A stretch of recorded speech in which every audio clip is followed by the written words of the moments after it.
Good evening, Jags. My name is Alex Randall. I'm the Assistant Principal and Athletic Director here at Anderson Junior High School. I want to thank you for taking the time out tonight to review all of our new information and review the information for all families regarding athletics here at Anderson Junior High School. Tonight we're going to talk about quite a few different topics. First, we're going to go over our safety guidelines. Some of them are continuing, some of them are new safety guidelines that we've put in place. We're going to review our emergency action plans. We're going to talk about Positive Coaching Alliance and what it means to be a triple impact competitor. We're going to also review expectations for students and families. We'll talk about eligibility and what that means here at Anderson Junior High. We're going to also go over Register My Athlete. If you have not done so yet, we're also going to go over information to sign up for Remind. Remind is a great way for us to keep in contact and get you information as things change throughout this school year. I want to start by reviewing our Anderson Junior High athletic mission statement. At Anderson Junior High, we strive to produce outstanding student athletes who demonstrate exceptional sportsmanship, academic excellence, and leadership in the community. First, let's start by looking at our safety guidelines. Before we get started, know that the information here may change. As it does, as it's updated, we will communicate that information out on our website. We'll send out e-blast. We'll update families with that information as it becomes available. Participation is voluntary for coaches and students. While we would love to have everybody out there, we understand and value everybody on our campus and understand that you may not feel comfortable returning just yet to athletics, and that's okay. When you do feel comfortable, know that you're always welcome to join. All coaches and club sponsors have been trained on our COVID-19 and our safety response plans. And we'll continue to get information. Just like our athletic department, coaches will continue to communicate that information out to families as it becomes available. Now, many students may not have participated in any sports or physical activity since March when we left at spring break. So we understand that, and to prepare students for physical activity, we've put in some different guidelines and procedures to return to play. We want you to know that all administrators, coaches, sponsors, directors have all been trained. We've gone through that these past 6 months. All student athletes need to be cleared on Register My Athlete prior to participating, which includes their physicals. There is limited facilities. Obviously, our gym is not as large as some of the high schools, but we will do our best to social distance. But know that during tryout times, our facilities may exceed 50 participants, but our coaches have got some great plans in place to be prepared to social distance the best we possibly can. In addition to the COVID-19 guidelines that have come out from the CDC and AIA, all activities and administrators, we're also going to follow some other sports modifications during those sports seasons. Coaches will communicate those out as we get to those seasons. And also, we will be having unified sports this year, but that information will also be coming out prior to those seasons. We are going to have all 4 seasons this year. Season 1 will start on the 14th. We're going to talk about reconditioning here in a moment, but that'll start on the 14th. Tryouts will be on the 19th. Each season this year is going to consist of 6 games. I'll give you a moment if you want to take a look at all of these seasons. You can see we are going to have all of them, but they are very close together this year.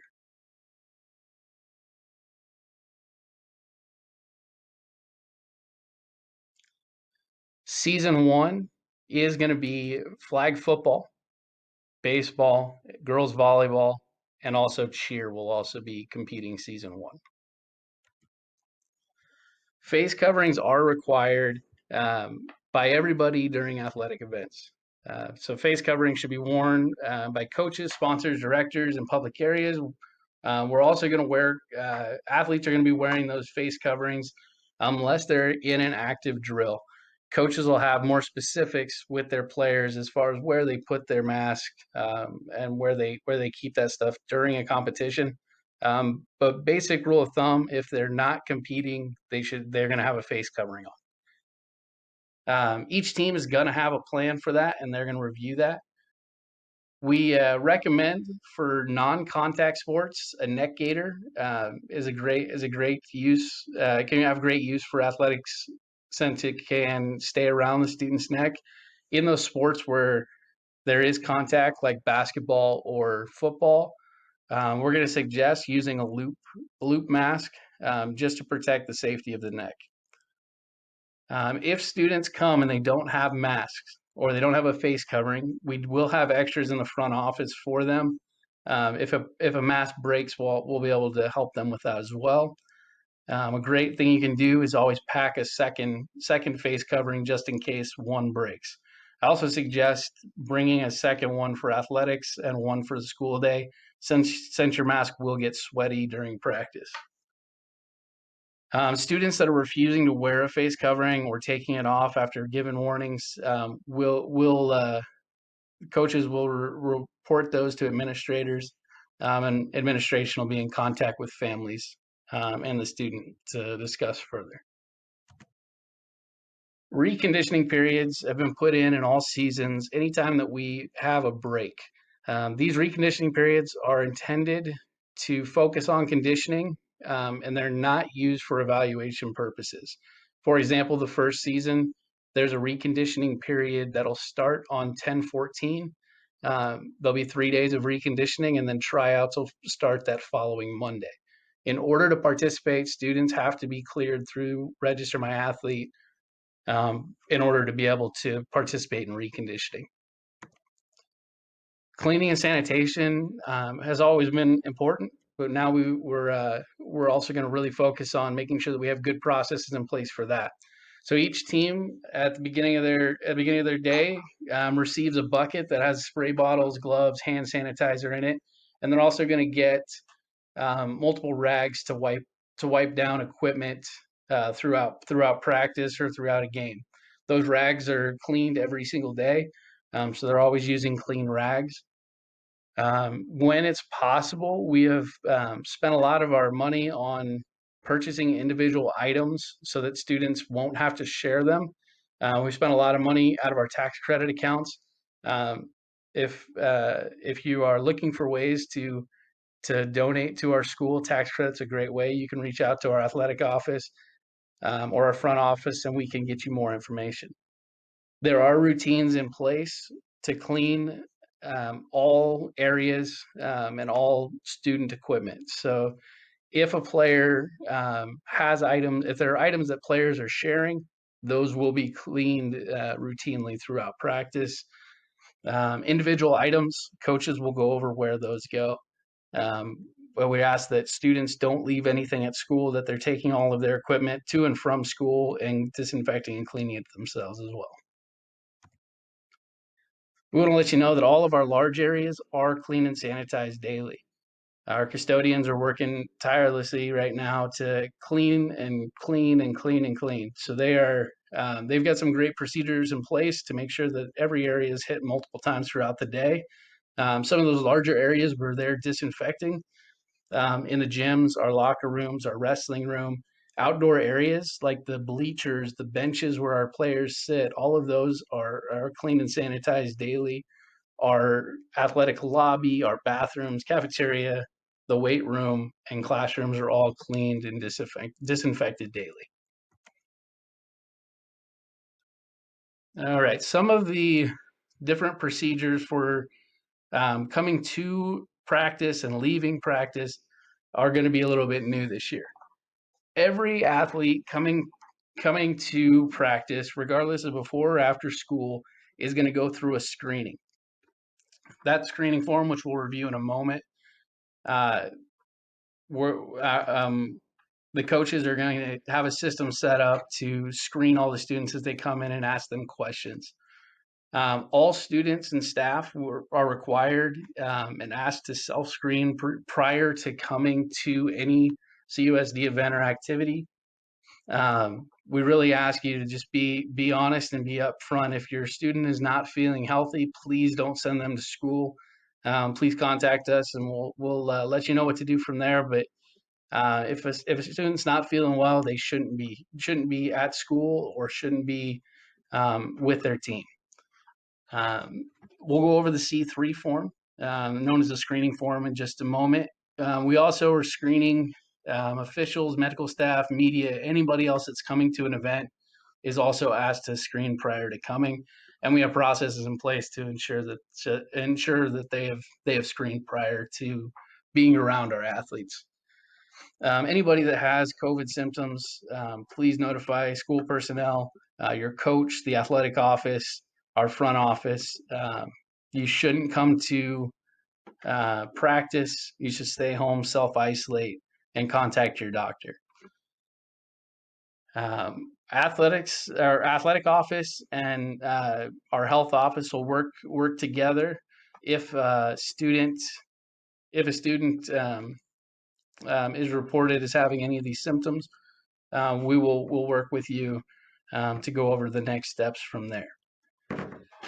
This is what the form looks like. It's changed a little bit, and it may change from when we actually start our season. But you can see that the coach is going to have a list of their athletes, and they're going to ask them questions when they arrive. They're going to ask them if they have a fever, if they've had a fever, if they've had a cough, sore throat, all of these different items. We do not take temperature checks, but we ask that that every student and staff is taking their temperature prior to coming. So if you have a temperature prior to coming, please don't come. If you do, then it would be reported to your coach when you arrive. Some of our teams are going to practice in the morning, and some of our teams are going to practice in the afternoon. Our teams that practice in the morning, parents are going to drop them off in the bus ramp, or if students are walking, they're going to arrive from the bus ramp, and they're going to check in at their locations. Outside of the gym is where volleyball will go. Football is going to have a spot where they will go to, and baseball is going to have a designated spot where they are going to go to check in with their coach. When they're at that spot, they should stay socially distanced, keep their face coverings on. The coaches are going to screen all the students, and then they're going to send them to designated areas or groups.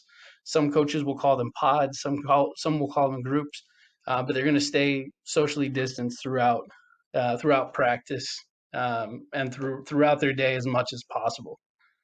They're going to work together with other coaches so we can also ensure supervision of students at all times. In the afternoon, when students leave school, they're at the end of the day, any student coming to athletics is asked to go straight to the gym. They're not going to go outside. They're not going to go other places. They're going to come straight to the gym, and they're going to social distance in there with their teams. Coaches will be there to greet them at the entrance of the locker rooms. Students will only have access to the locker rooms that need to change, and we ask them to go in, change, and exit to the location where the coach has designated them to go to. There'll be more specifics with those with your individual teams.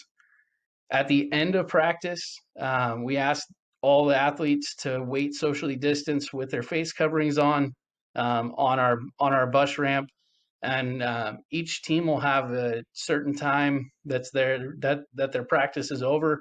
We really ask families, please be on time to pick up your student athletes so that they can our coaches can get everything clean and disinfected after and get home to their families.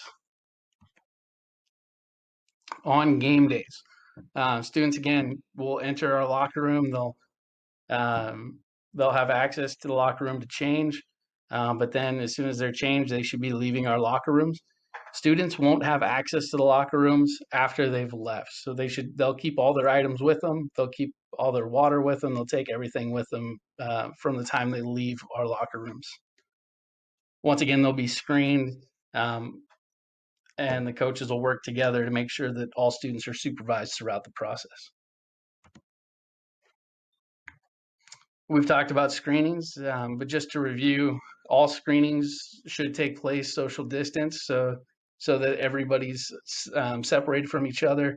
If a coach is meeting with their players at a classroom, they're going to social distance outside that classroom and review it with them. Now, what happens if a student says yes on the screening? We want you to be honest. So we don't want any athlete to feel like they should not answer yes to any of the questions on our screening form.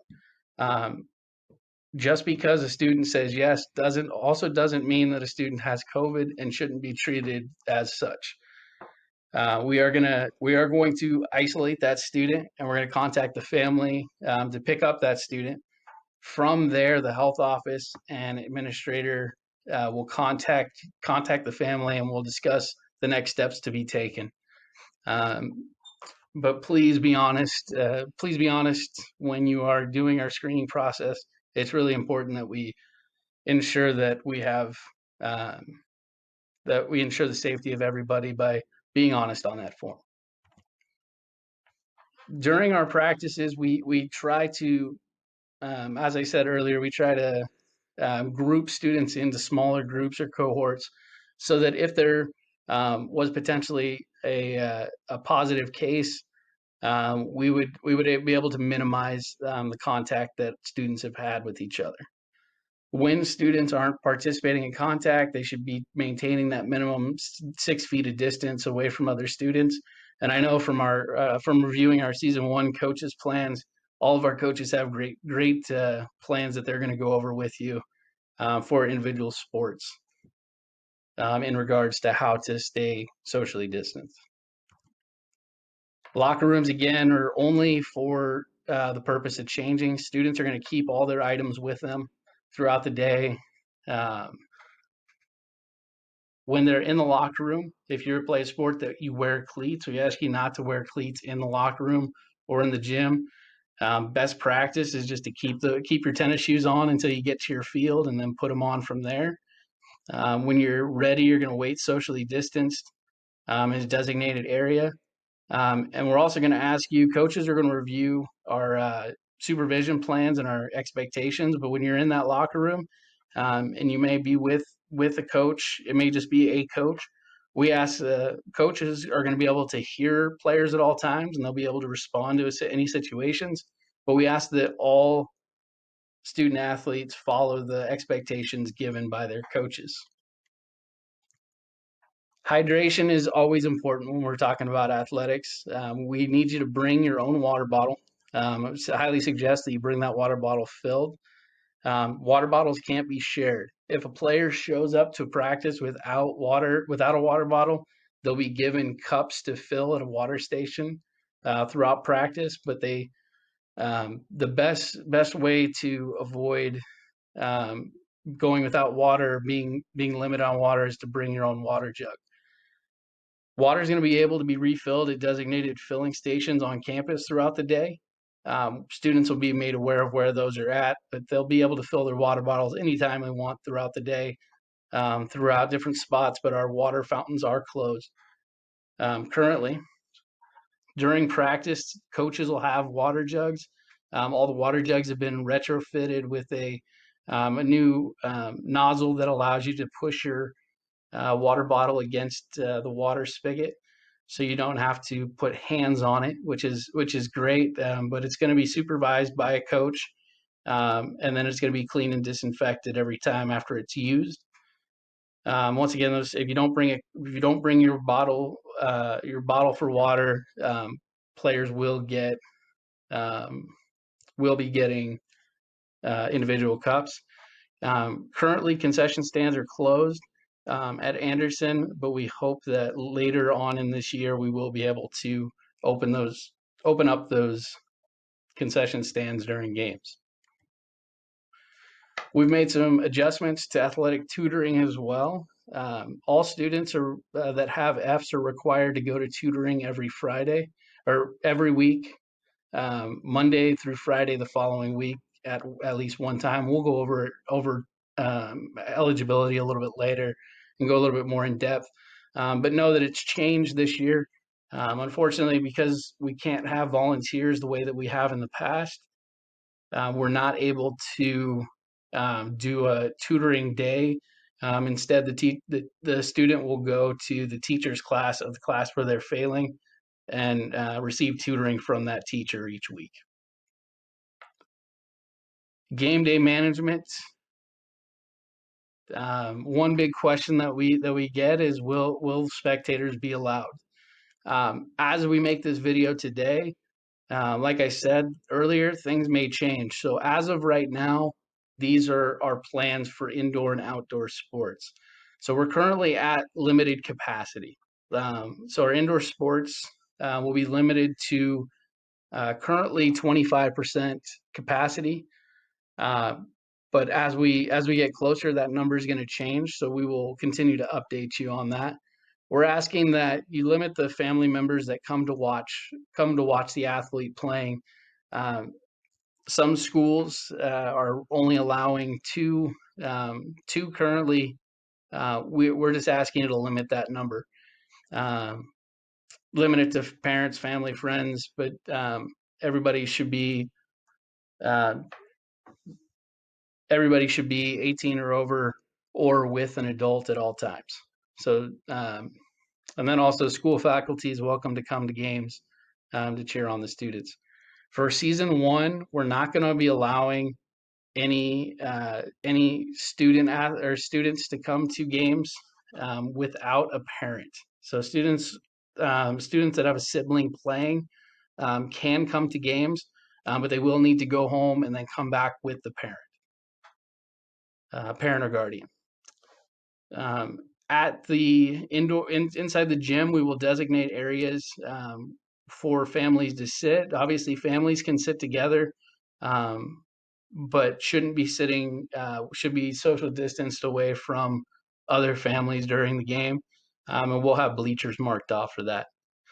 And once again, all spectators must follow the CDC guidelines for social distancing and wear face coverings from the time they enter our campus. So please wear your face coverings at this time. Outdoor sports are a little bit different. So our baseballs and our flag football, we're gonna just ask you to spread out along the sidelines. We're gonna ask you to not sit behind any bleachers or any of the areas where the athletes are. They're going to be spread out as well, especially on our baseball fields. But we're just going to ask you to stay social distanced and spread out. Once again, students are not able to come to season 1 sports unless they're with a parent. And we'll have designated areas at all of these fields to show you where it is okay to sit. And please wear your face coverings. Even though you're outdoors, we ask you when you're on our campus to please have a face covering on at all times. Transportation has changed slightly. So we have minibuses, we have buses, vans that CUSD Transportation has made available for extracurricular activities. When students are on those, they keep their face coverings on throughout. We are going to go over a new form that's available. If you wish to transport your student to and from, you can do that. We just need to have the proper paperwork filled out. And also, just like usual, you'll need to sign out any student athlete prior to leaving an event. Depending on the size, mostly this refers to high schools. We don't have teams that will fill the bus by themselves, but teams can be limited on the number of students that are allowed to travel for a game. We're being upfront, just letting you know. We're going to do the best we can to social distance them on the bus, but our larger teams may not have the ability to fully social distance, but they're going to keep their face masks on and face forward on the bus at all times. The total capacity is 56 people per bus. 56 people can fit on a bus, 2 to a seat. Our Form F is available in our athletic office, or you can ask your coach for it and we can get this for you. We can email it to you, or you can pick it up here at our school. If you would like to take your student to a game, you can definitely do that. So you would be able to select Option B, I give consent to allow my student to travel with the parent or guardian. We ask that this is done each season. So if you have a student that's playing flag football and then playing boys basketball second season, we'll ask you to do this a second time. But we'll get these forms out to all families, and just ask you to send these back or send it with your student so that we know which athletes are going to get picked up and taken to games. The other option that is available for you is to allow your student to ride with another responsible adult. So if you would like your student to ride with another student's parent to the game, you can fill that out on here and make that make that available as well. Option A had to do with students driving themselves, and being as our students are not 16, we don't have to worry about that at this time. If you have other questions on transportation, you can definitely call our office at any time.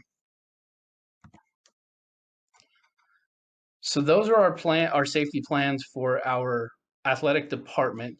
Each coach has also created a team or club safety plan to address kind of the specific things for their sport. So in their safety plans, they have plan for how students are going to sanitize individual items, how are they going to stay social distanced, how they're going to arrive and leave games and practices, and then other information specific to their sport, such as where you're going to store your face covering during flag football or during volleyball.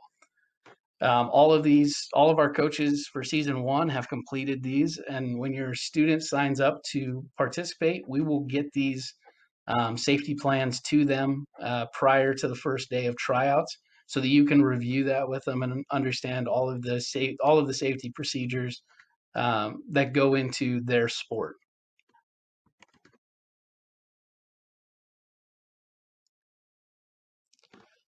Couple review things here. General best practices. These are things I know everybody's doing right now, but we just want to remind everybody all the time. It's a continuous process, but continue to practice good hygiene, wash your hands, use hand sanitizer. There'll be hand sanitizer in our coaches' supplies. There'll also be hand sanitizer at all entrances to and from the locker rooms, so the students can sanitize in and out. Avoid touching your faces, sneeze and cough into a tissue or inside your elbow. Please don't spit. Hopefully that was clear prior to COVID, but please don't spit. Disinfect areas frequently as much as possible, and strongly consider using cloth face coverings when not in a physical activity time. Here at Anderson, we're asking that all athletes keep them on throughout. Also, if you feel sick, stay home. Don't come into work. Don't go to school. Contact your medical provider for instructions. Please let us know. We can provide information for you. Don't come to practice. Avoid contact with other people. And please don't return until you've met the criteria to do so. Next, I want to talk to you about our emergency action plans. Some general information, whether the sports are indoors or outdoors. The thing to remember is to always remain calm. We're going to follow directions that come from the announcers, our coaches, or administrators. And if you're not on campus during an emergency situation, we're going to communicate that information out to you through Remind, which is a great app that we use for athletics, and we're going to share that information later. Also, we'll use Infinite Campus Messenger to keep parents informed about any situation that's going on our campus. In a lockdown situation, we're going to ask families not to come to campus. I know that's going to be your first reaction, is to come to campus and pick up your student, but we're not going to release students until it's deemed safe by the police department that gives us permission to release students. So please just remain by your phone, and we will get information to you.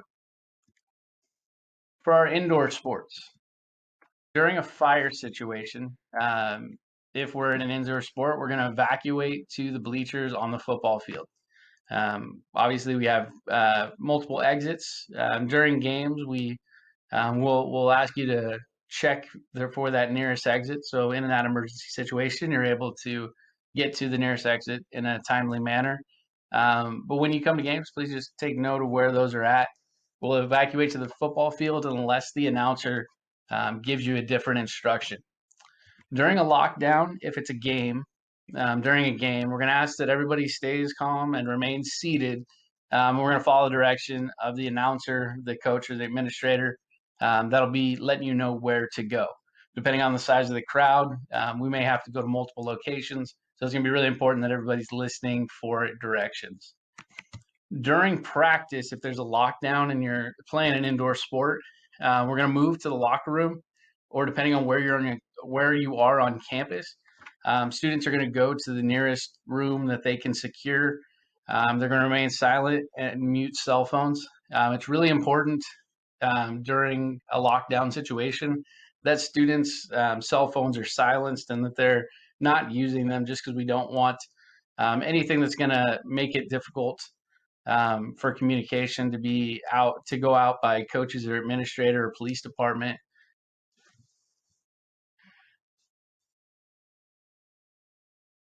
Outdoor activities are slightly different, but a lot of the same components as our indoor plans. During a fire, instead of evacuating to our bleachers, which is an option, we are going to ask you to move as far away from the campus as possible. So if you're on the baseball fields, we're going to ask you to move to the furthest possible point from campus based on where your field's located. Your coaches will go over those with you on those specific spots prior to your season. During a lockdown situation, during a game, just like indoors, we're going to follow the directions of the announcer, the coach, or the administrator. Everyone's going to be directed into the gym or into other secure areas on our campus. If the threat is on campus or the lockdown is coming because of something going on our campus, we're going to evacuate campus, and coaches will direct students to Brooks Crossing Park. And that information would go out on Remind as well. So you would have directions to that location. If there's a lockdown during practice for a situation on campus or off campus, we're going to move students to a locker room or the nearest possible room that they can lock down and secure. Just like for indoor activities, we want students to remain silent and mute their cell phones. Students should not be using their cell phones unless directed by a coach, administrator, or police department. Before we move on to our next section, I just want to take this moment to let you know we want to do everything we can to make sure that our students are safe. And while these topics aren't always the most fun to talk about, we want to make sure that everybody's clear on our routines and procedures when it comes to emergency situations, so that if there ever is a situation, we'll be able to all the students and families on campus will know how to respond. If you have any questions about our emergency action plans, please contact our athletic office at any time. Next, let's talk about Positive Coaching Alliance. You're going to hear it called PCA, as well as our expectations. Our mission statement that we talked about earlier at Anderson Junior High, we strive to produce outstanding student athletes who demonstrate exceptional sportsmanship, academic excellence, and leadership in the community. This year, as an athletic department, we have created 3 goals for our athletic department. So first, we have an academic goal, 80% eligibility at the end of each season. This is something that our student athletes have done a great job with, but we want to just continue to grow academically. Student athletes on campus are students and then athletes. We have a character goal that we've set this year that we would like to create and award the Triple Impact Competitor of the Year award. We're going to talk about Student Athlete Leadership Team, our SALT team. That's something that they're gonna do for our department this year. As an athletic department, we're gonna create a way of evaluating and recognizing those triple impact competitors that go above and beyond. And then finally, we've got a community goal this year, which is to create and complete a community service project by the end of our 2021 school year. Positive Coaching Alliance is how we follow is what we do to follow our mission statement here at Anderson. Coaches use lessons throughout their seasons out of a book called the PCA Playbook, and they teach character lessons throughout their year. At the end of each week, coaches recognize players that are demonstrating characteristics of a triple impact competitor, and weekly they're awarded the Triple Impact Competitor of the Week award. A triple impact competitor is an athlete who works to improve oneself, teammates, and the game as a whole. What does that look like? These three components are what make up the triple impact competitor. So first, making themselves better. Triple impact competitor is committed to improving him or herself and always looking for ways to perform better. These are the students that take extra reps at practice, who are working hard to get better at their skills. Could also be students that are going extra to improve their grades and stepping up in the classroom or in the community. Teammates. We really recognize our students that are outstanding teammates. So they help their teammates throughout positive reinforcement and by prioritizing team success.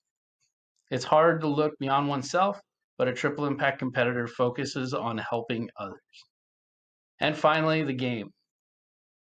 With an underlying respect for the rules, opponent, officials, teammates, and self, a triple impact competitor strives to make the game better.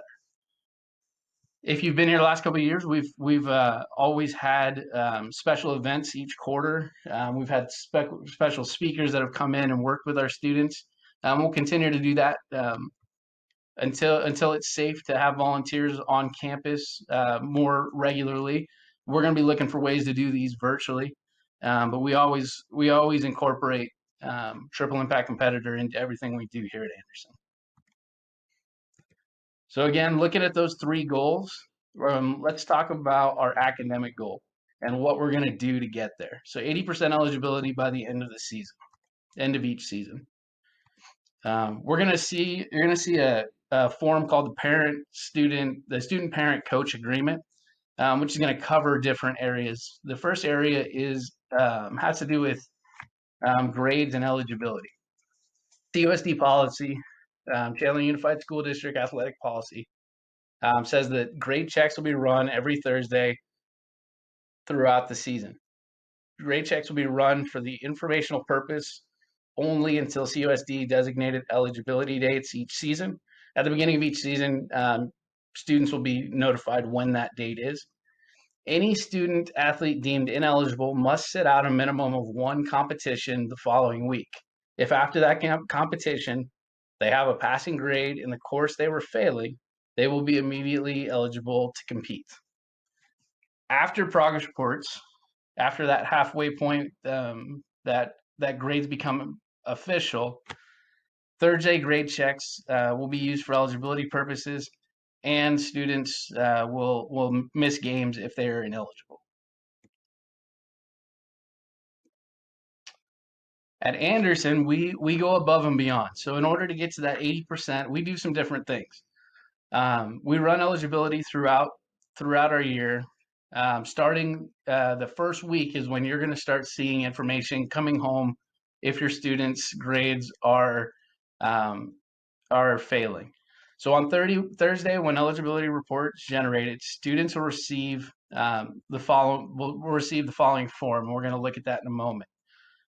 Coaches are notified of the student's academic eligibility, and then the form is completed and signed by the parent or guardian prior to the student returning to participation the following week.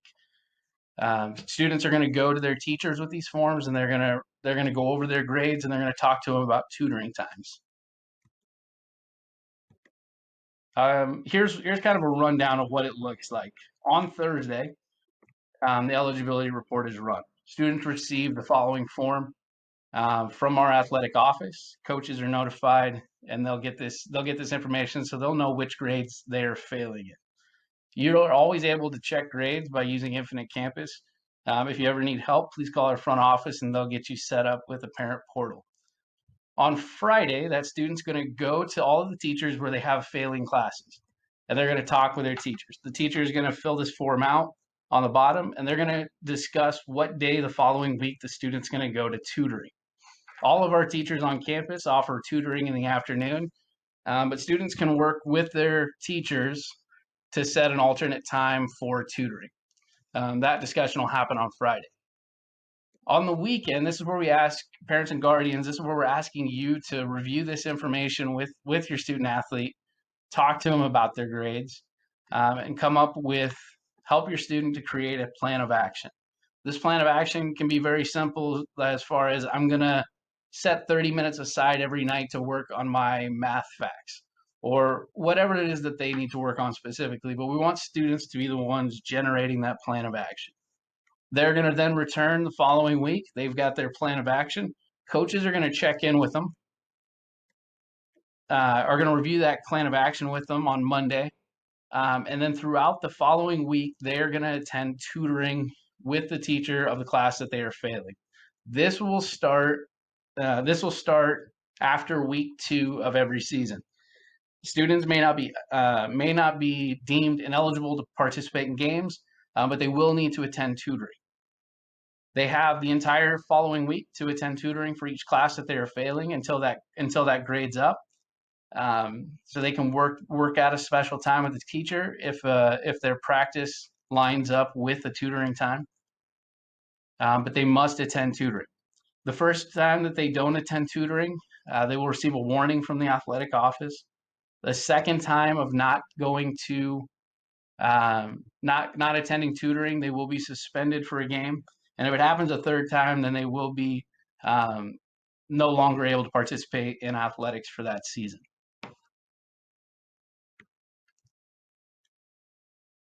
All right, so we've talked about our academic goal. The next goal is our character goal. So we want to create an award, that Triple Impact Competitor of the Year award. This Triple Impact competitors, we focus on their performance on the field, but it also focuses mostly on building strong character in our student athletes. So behavior on campus. A student athlete must serve, if a student athlete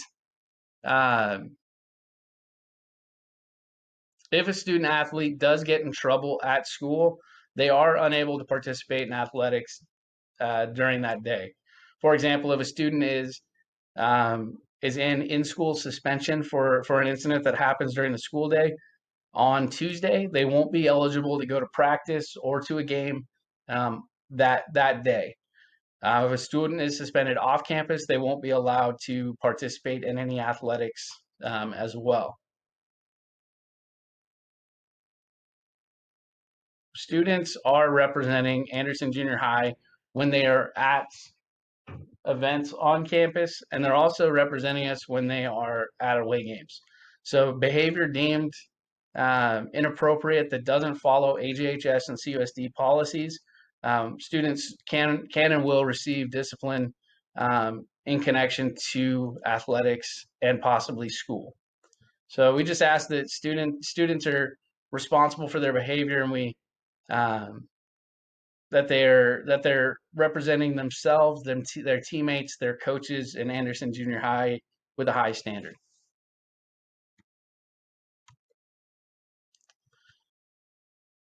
One way that we can, as parents and coaches and spectators, as adults around our student athletes, we've got to do a great job also of modeling these behaviors for our students.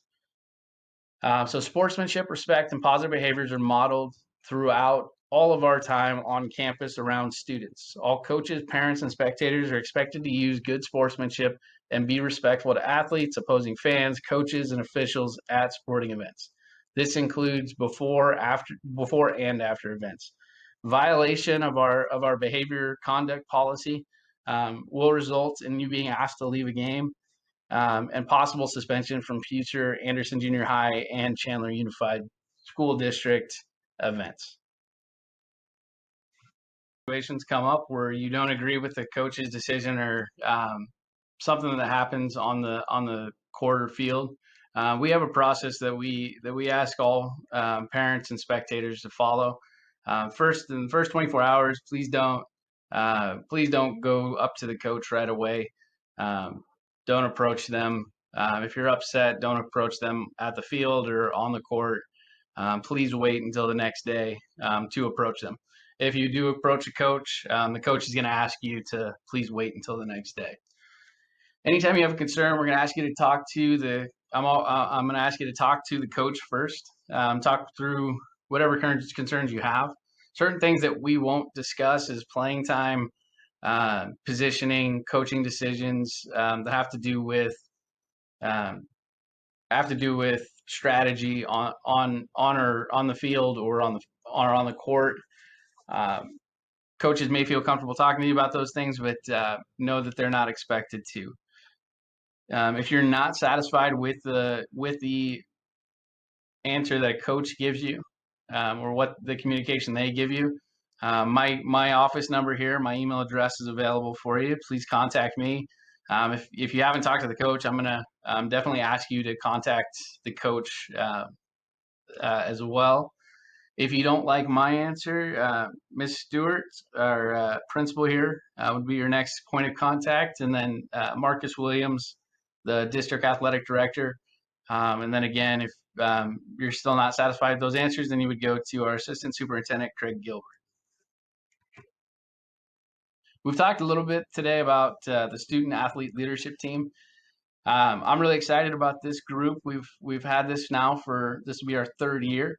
Student athlete leadership team is comprised of athletes from all sports, all grades, 6, 7, and 8. Where coaches have nominated students that have displayed leadership skills and are leaders on their teams. They meet with myself and our SALT sponsor, Coach Gaither, and we meet monthly to talk about what's going on in athletics, things that are going well, things that students would like to change or add, or ideas they have. They're the voice for the athletes. They also have done a great job the last couple of years as far as leading a lot of our end of season events, which has been really exciting to see. What they've come up with is expectations for spectators when attending athletic events at school at Anderson Junior High. So the students have asked, when attending AJHS athletic competition, all spectators are asked to be positive and respectful towards all athletes, officials, coaches, and other spectators. Remain seated until breaks in the game, timeouts, end of quarter, etc. Eat all food and drinks in the lobby, including gum, and clean up after themselves. Follow all Anderson Junior High School and Chandler Unified School District policies and rules. And enjoy the game by cheering on all athletes competing, regardless of the school that you're from. These expectations are posted throughout our gym, and they're shared before every game as well at our scores table. You're going to get a form at the beginning of your season that goes over all the things that we've just discussed: academics, behaviors, parent and spectator expectations, as well as picking up student athletes on a timely manner. We ask at the beginning of every season that you review this document with your athlete, review the expectations, and that the parent, the student, and the coach all sign this form and keep it on file for the year. Coaches will go over this with you when they meet with you individually. We ask that this form is turned in prior to competing to the coach, and the coach will keep file of these. If you have any questions on this form, please contact our athletic office. Register My Athlete, if you're not familiar, is how we register all of our students' physicals and other documents. It's in our second year now.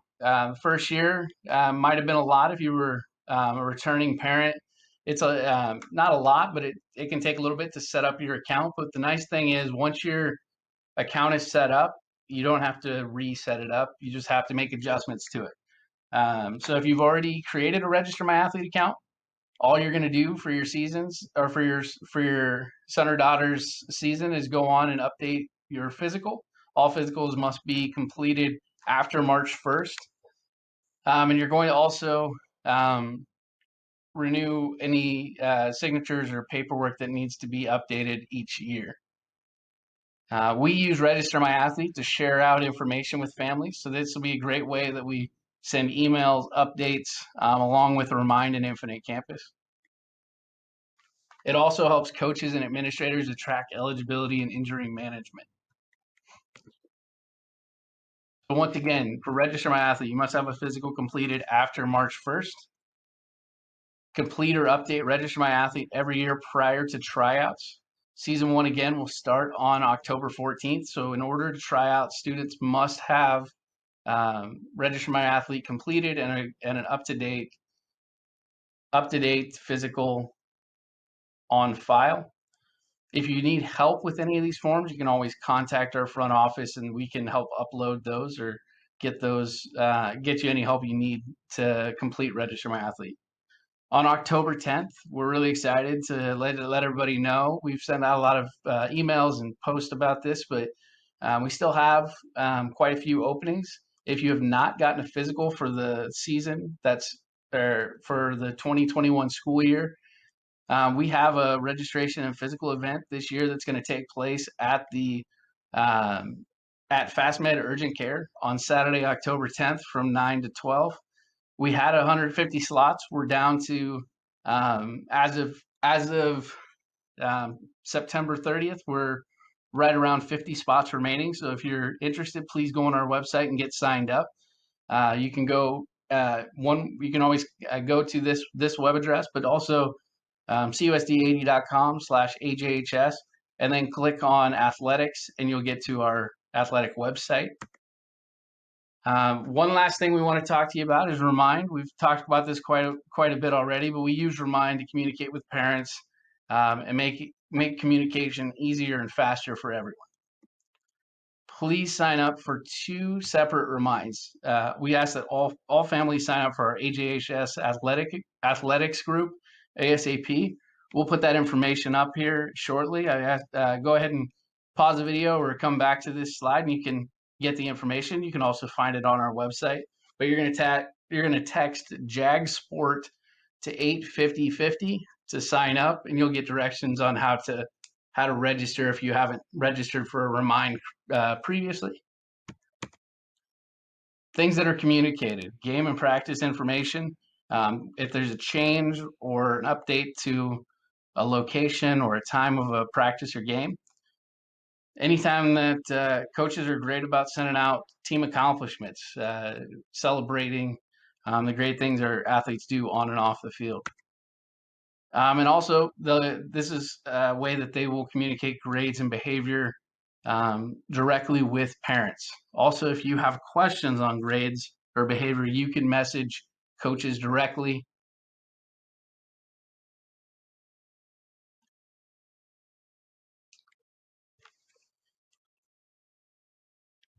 Next, I want to talk to you about Dignity Health. Dignity has been a partner with Chandler Unified School District to provide athletic training services to the high schools as well as junior high schools. They do a lot of great things. We're going to go over what that looks like, but know that as an athlete at Anderson Junior High School, students have access to additional medical services. So this is kind of the information we're going to go over here with Dignity Health, what their purpose is, who they are. You'll see some faces so that when you're at games, you'll know who they are on the sidelines and what services are provided.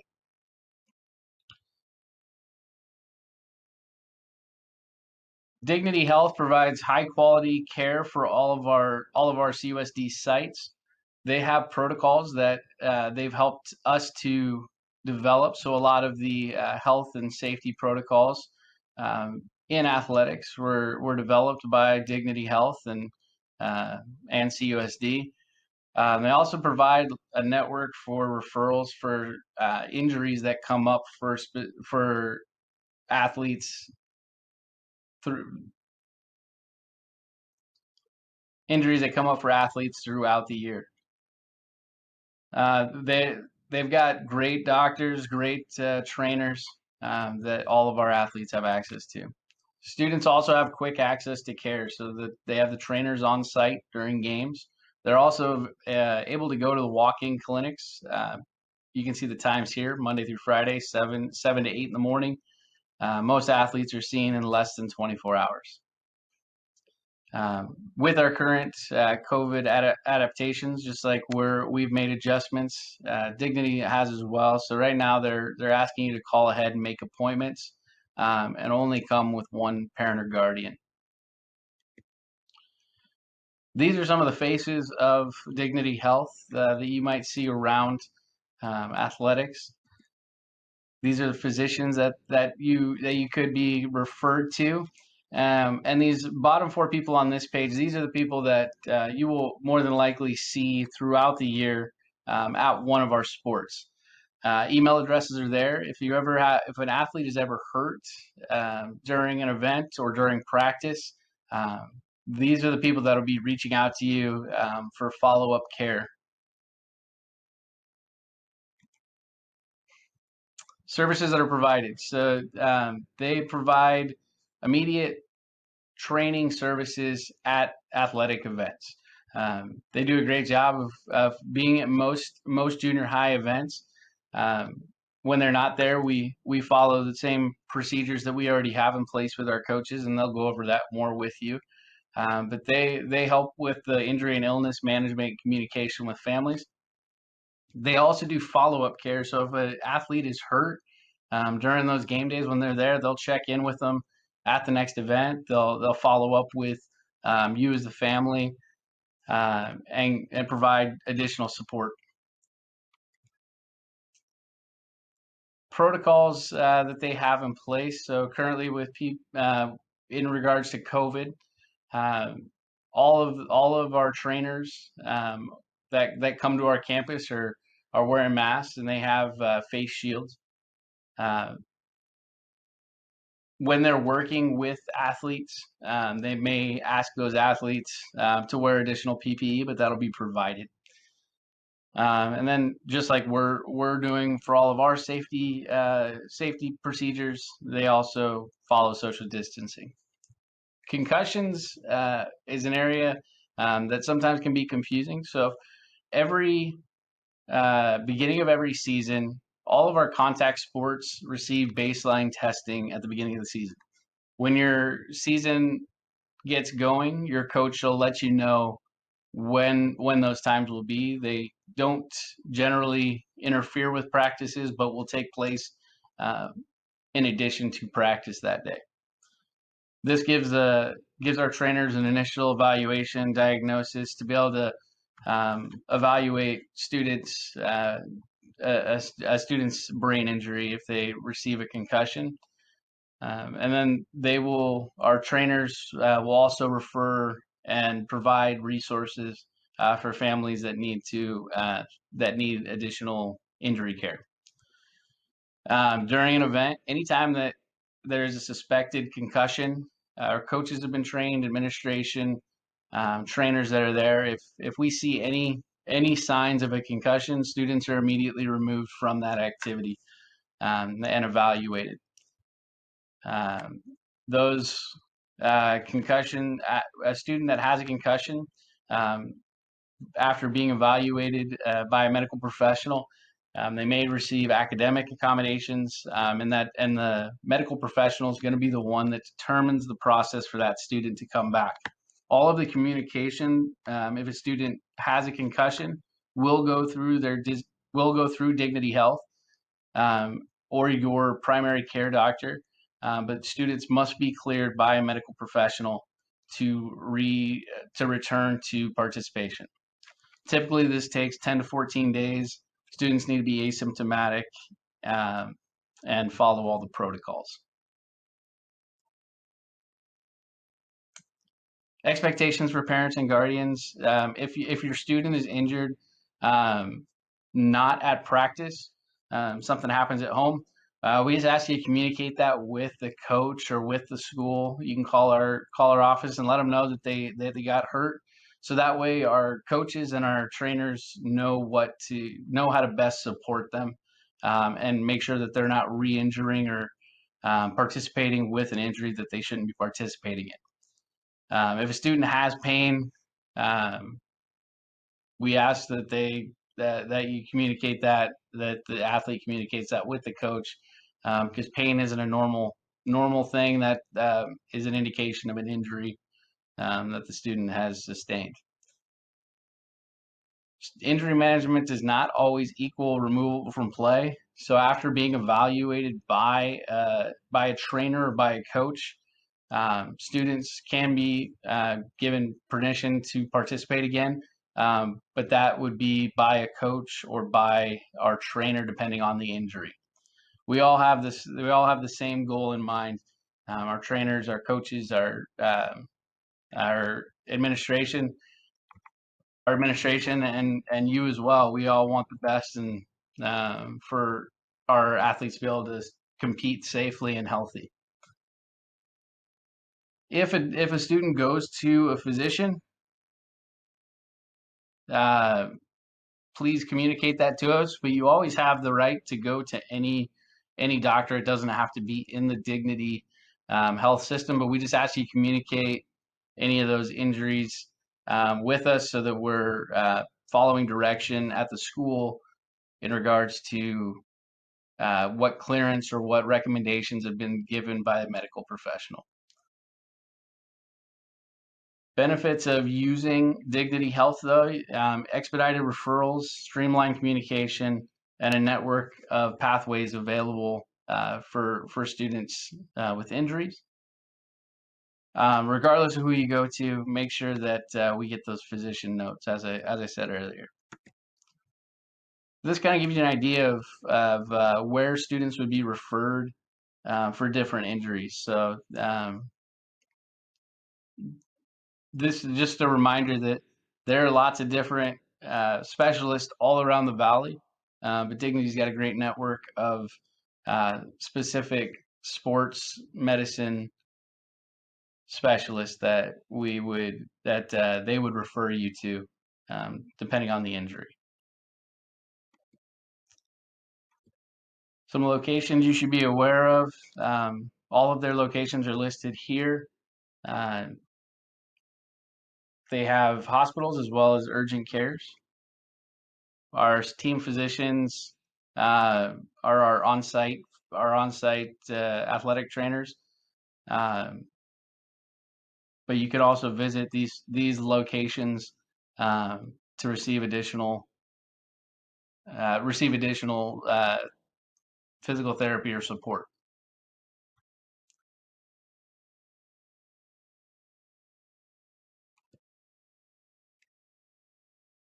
Thank you for taking the time to go through and review all of our safety and information for the 2021 season. I know I'm really excited to see our athletes competing and get the season 1 started on October 14th. Please make sure that you register on Register My Athlete. You've signed up for Remind to get additional information. And follow us on social media. These are always great ways to share your pictures of your athletes competing, as well as see information or get updates on athletic events. Thank you again, and if you ever have questions, my contact information is here. Please feel free to email or call me anytime, or Linda Pardo, our administrative assistant. She can help you with anything as well. Thank you again. Have a great night. Go Jags.